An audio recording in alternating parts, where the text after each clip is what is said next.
Assalamualaikum warahmatullahi wabarakatuh. Saya Muhammad Atinika Mawanin 141 kelas HKID akan mempresentasikan tentang Undang-Undang Nomor 39 Tahun 1999 tentang HAM. HAM, pengertian HAM itu terdapat dalam pasal 1, yaitu HAM adalah seperangkat hak yang melekat pada hakikat dan keberadaan manusia sebagai makhluk Tuhan Yang Maha Esa, dan merupakan anugerahnya yang wajib dihormati, dijunjung tinggi, dan dilindungi oleh negara, hukum, pemerintah, dan setiap orang demi kehormatan serta perlindungan harkat dan martabat manusia. Di sini saya akan lebih menjelaskan tentang hak asasi manusia dan kebebasan dasar manusia. Yang pertama, hak untuk hidup. Hak untuk hidup merupakan hak mutlak setiap orang dan termasuk dalam kategori non-derogable right, yaitu hak yang dapat dikurangi, hak yang tidak dapat dikurangi. Hak untuk hidup ini meliputi mempertahankan hidup dan peningkatan taraf hidupnya, termasuk juga hak atas hidup tentram, aman, dan bahagia, sejahtera lahir dan batin, serta hak atas lingkungan yang baik dan sehat. Hak untuk hidup ini diatur dalam pasal 9. Selanjutnya, hak berkeluarga dan melanjutkan keturunan. Setiap orang berhak membentuk suatu keluarga dan melanjutkan keturunan melalui perkawinan yang sah. Hanya dapat berlangsung atas kehendak kedua calon suami dan calon istri yang bersangkutan. Maksud dari perkawinan yang sah ini yaitu dinyatakan dalam pasal 28B ayat 1 Undang-Undang Dasar 1945 hasil amandemen kedua, yaitu perkawinan yang dilaksanakan sesuai dengan ketentuan perundang-undangan. Sedangkan yang dimaksud dengan kehendak bebas adalah perkawinan yang dilakukan atas niat suci tanpa paksaan, penipuan, atau tekanan apapun dari siapapun terhadap calon suami dan istri. Hak berkeluarga dan melanjutkan keturunan ini diatur dalam pasal 10. Selanjutnya, hak mengembangkan diri. Pada Undang-Undang Dasar 1945 juga memberikan jaminan perlindungan bagi hak untuk mengembangkan diri sebagaimana ditegaskan di pasal 28B dan pasal 38F. Di antaranya yaitu perlindungan hak untuk tumbuh kembang bidang pendidikan, hak untuk memperoleh dan menyebarkan informasi, termasuk di dalamnya hak untuk berkomunikasi dan hak untuk bersosialisasi. Untuk memperjuangkan hak ini harus didukung dengan sarana dan prasarana. Hal ini juga termasuk pula dengan pemanfaatan sarana informasi dan teknologi, serta kesempatan dalam melakukan pekerjaan sosial dan mendirikan organisasi untuk itu dan penyelenggaraan pendidikan dan pengajaran. Akan tetapi tidak dapat dipungkiri Indonesia khususnya kesempatan tersebut belum merata bagi seluruh rakyat Indonesia. Hal ini disebabkan faktor luasnya wilayah Indonesia, jumlah penduduk miskin yang banyak, kualitas sumber daya manusia, dan ketersediaan sarana dan prasarana yang belum memadai. Hak mengembangkan diri ini diatur dalam pasal 11, pasal 12, pasal 13, dan pasal 14, pasal 15, dan pasal 16. Selanjutnya, hak memperoleh keadilan. Setiap orang mempunyai kedudukan yang sama di mata hukum, atau lazim dikenal dengan asal equality before the law. Hak ini terdapat dalam Undang-Undang HAM. Hak ini diatur dalam hak untuk memperoleh keadilan, pada dasarnya adalah asas-asas dalam hukum pidana dan hukum acara pidana. Bukan itu saja. Setiap orang berhak memperoleh keadilan dengan mengajukan permohonan, pengaduan, dan gugatan baik dalam perkara pidana, perdata maupun administrasi.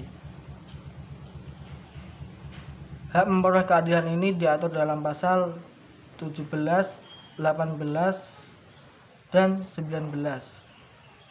Selanjutnya, hak atas kebebasan pribadi.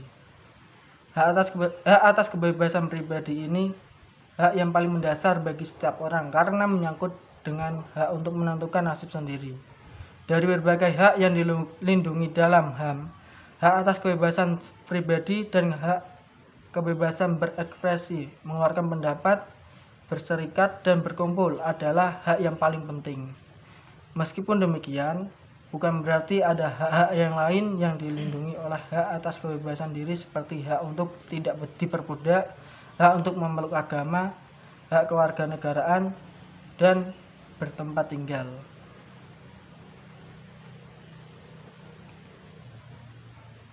Hak atas kebebasan pribadi diatur dalam pasal 20, 21, 22, 23, 24, 25, 26, dan 27. Selanjutnya, hak atas rasa aman. Hak atas rasa aman merupakan hak yang paling dilindungi secara fisik maupun psikis. Hak-hak ini yaitu hak suaka, hak atas perlindungan, dan hak atas rasa aman.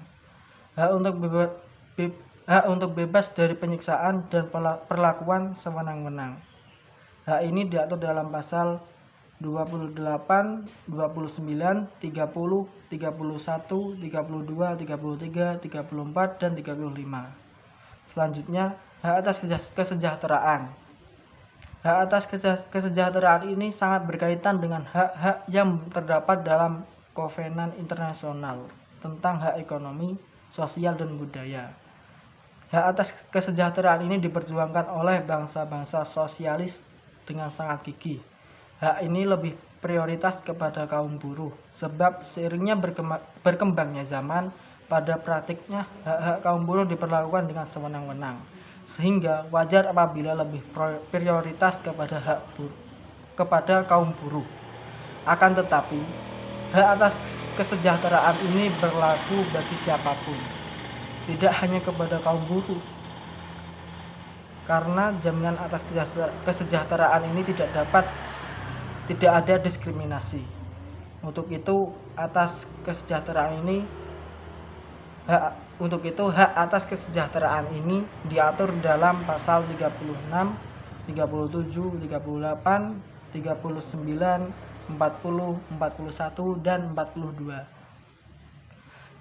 Selanjutnya, hak turut serta dalam pemerintahan. Hak turut serta dapat dalam pemerintahan seperti hak untuk memilih dan dipilih, hak untuk mengajukan pendapat. Hak untuk memilih dan dipilih ini lebih terkait dengan hak di bidang politik, diantaranya keikutsertaan di dalam pemilihan umum. Sedangkan hak untuk mengajukan pendapat melalui wakil rakyat di DPR, DPRD, maupun DPD. Masyarakat dapat berpartisipasi dalam pemerintahan.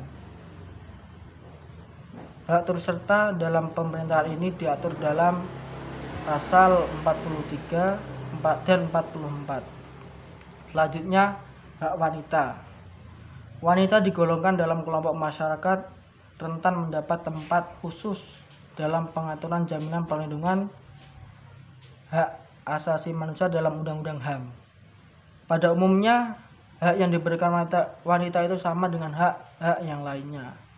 Hanya saja dalam bagian dipertegas. Asas yang sangat penting, yang sangat mendasari, yaitu hak perspektif gender dan anti diskriminasi. Artinya, kaum wanita mempunyai kesempatan yang sama seperti kaum laki-laki untuk mengembangkan dirinya, seperti halnya di dunia pendidikan, pekerjaan, dan lain-lain.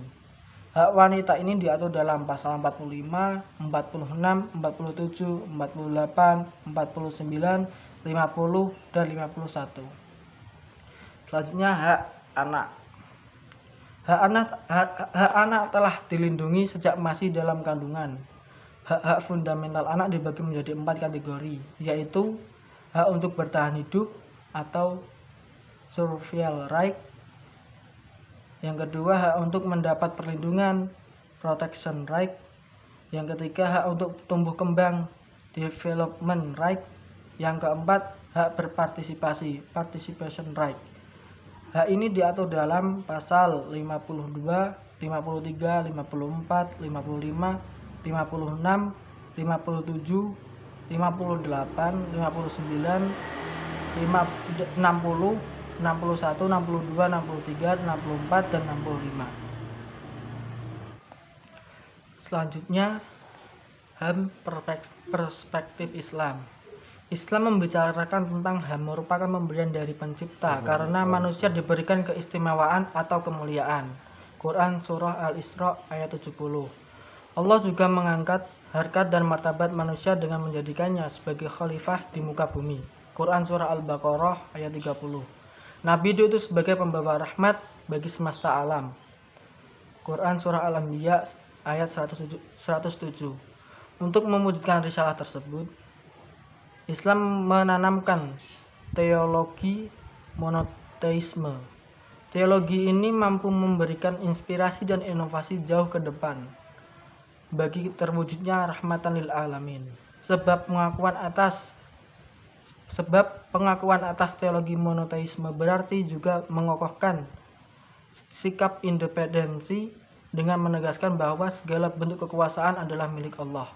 Dari sinilah sistem perbudakan dihancurkan, otorianisme penguasa dibasmi, serta absolutisme raja dipangkas. Untuk mengelaborasikan teori pembebasan tersebut, Rasulullah membangun suatu komunitas masyarakat baru yang di bawah payung Piagam Madinah. Masyarakat baru yang di bawah payung Piagam Madinah tersebut bersifat pluralisme yang mewadahi seluruh komponen termasuk kaum Yahudi, Nasrani, Muslim, Majusi, dan sebagainya. Ada beberapa hal yang perlu disikapi tentang HAM adalah sebagai berikut. Yang pertama, Hifdzu al-Din, yaitu memberikan jaminan hak kepada umat Islam untuk memelihara agama dan keyakinannya. Islam juga menjamin sepenuhnya atas identitas agama yang bersifat lintas etnis. Oleh karena itu, Islam menjamin kebebasan beragama dan melarang adanya pemaksaan agama yang satu dengan yang lain. Yang kedua, Hifdzu al-Nafas wa al-Id, yaitu memberikan jaminan hak atas jiwa manusia untuk tumbuh dan berkembang secara layak. Dalam hal ini, Islam menuntut adanya keadilan, pemenuhan kebutuhan dasar, pekerjaan, hak kemerdekaan dan keselamatan, bebas dari penganiayaan dan kesewenang-wenangan. Yang ketiga, Hifdzu al-Aql adalah adanya suatu jaminan atas kebebasan berekspresi, kebebasan mimbar, kebebasan mengeluarkan opini, melakukan penelitian, dan berbagai aktivitas ilmiah. Dalam hal ini, melarang terjadinya perusakan akal dalam bentuk penyiksaan, penggunaan ekstasi, minuman keras, dan lain-lain. Yang keempat, Hifdzu al-Nas, yaitu jaminan atas kehidupan privasi setiap individu, perlindungan atas profesi atau pekerjaan, jaminan masa depan keturunan dan generasi penerus yang lebih baik dan berkualitas. Karena itu, free sex, zina, homoseksual menurut syara adalah perbuatan yang dilarang karena bertentangan dengan Hifdzu al-Nas. Yang kelima, Hifdzu al-Mal, ialah sebagai jaminan atas kepemilikan harta benda, properti, dan lain-lain. Larangan adanya tindakan pengambilan harta orang lain, mencuri, korupsi, monopoli, dan lain-lain. Prinsip HAM perspektif Hasan al-Banna. Dalam catatan sejarahnya, gagasan tentang HAM tidak diterpisahkan dengan aspek politik. Magna Carta tahun 1512 di Inggris misalnya, menggagas bahwa raja yang berkuasa absolut menjadi terbatas dapat dimintai pertanggungjawabannya di muka umum. Lahirnya Magna Carta kemudian diikuti peraturan sejenis yang lebih dikenal Bill of Rights tahun 1689. Saat itu timbul adigium equality before the law di muka